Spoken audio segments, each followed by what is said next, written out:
The Doll's House by Rumer Godden, Chapter 19.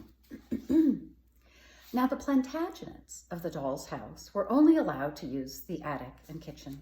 Marchpane lay in their big bed, bathed in their bath, sat on their chairs, ate and drank out of the flowered china, looked out of their windows. She sat by the lamp and saw the shadow of the roses. She had Bertie's birdcage and her feather broom. If Bertie's hat had fitted on her head, you can be sure Emily would have given it to her. And Apple? Apple was still Apple in the house. He would not stay in the kitchen, not because, like Bertie, he could not remember, but because he did not want to stay in the kitchen. "You are naughty, Apple," said Toddy. "I want to be naughty," said Apple. He was not afraid of Marchpane. He did not dislike her. He was not afraid of anybody, and he liked everybody, as everybody liked him.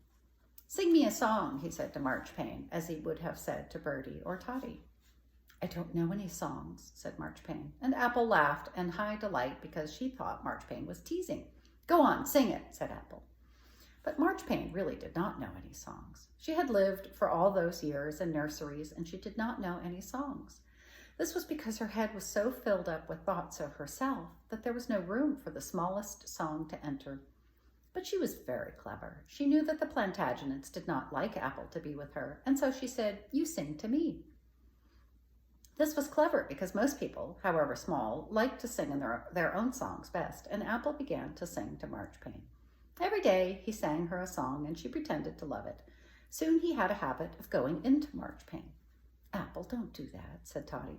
"Will," said Apple. "Don't," said Toddy. "Don't," said Mr. Plantagenet. Don't," said Bertie. "Do," said Marchpane, "do."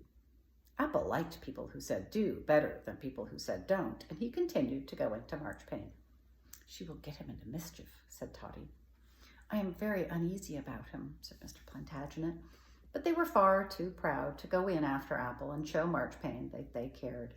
Bertie was not too proud. She went straight in and brought Apple back. That surprised them. "There were no two thoughts about it," said Bertie, and she looked surprised herself. "Sometimes there are not," she said. "Sometimes there is only one thought, and then I know what to do. Sometimes, but not very often."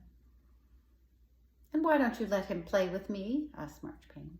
Bertie could not answer. As soon as Marchpane spoke to her, she became confused and thought of heaviness and lightness and yellow hair that was not real and was real, and eyes that were painted and eyes that opened and shut, and wedding clothes and cracker feathers and the fairy off the Christmas tree. She could not speak to Marchpane, but Toddy answered her. "Because we do not choose," said Toddy. "You do not choose?" "You let him do dangerous things," said Bertie suddenly. "Do I?" asked Marchpane and smiled. "Yes, I do," she said, "if I want." "You had better not," said Toddy. "He is our little boy." "Is he? Fancy that," said Marchpane. She glared at Toddy. "Wait and see," said Marchpane. "Wait and see, you little splinter." Suddenly, just after that, Emily said to Charlotte, "I know, Apple shall be her little boy." "Whose little boy?" "Marchpane's." "Marchpane's?" "Yes, Marchpane's. But he isn't Marchpane's little boy. He's a Plantagenet. You can't change him now." "Why can't I?" "You can't. I won't have it," said Charlotte. "Charlotte, who's the eldest?" "You can't be the eldest all the time," cried poor Charlotte. In the doll's house there was silence. Marchpane, Bertie, Mr. Plantagenet, Toddy, and Darner had all heard. Apple was not listening. He had made a white gumboot out of the little bedroom jug and was trying it on his foot over his red shoe, and now he could not get it off. Darner was the first to break the silence. "Prick," said Darner. "Prick, prick, prick." "Did you hear?" asked Mr. Plantagenet then, in a long, long whisper. "Toddy, did you hear?" "Did I hear? Or did you? Did I? Did you? Did I?" said Bertie, rattling terribly. Toddy did not answer. She was wishing desperately.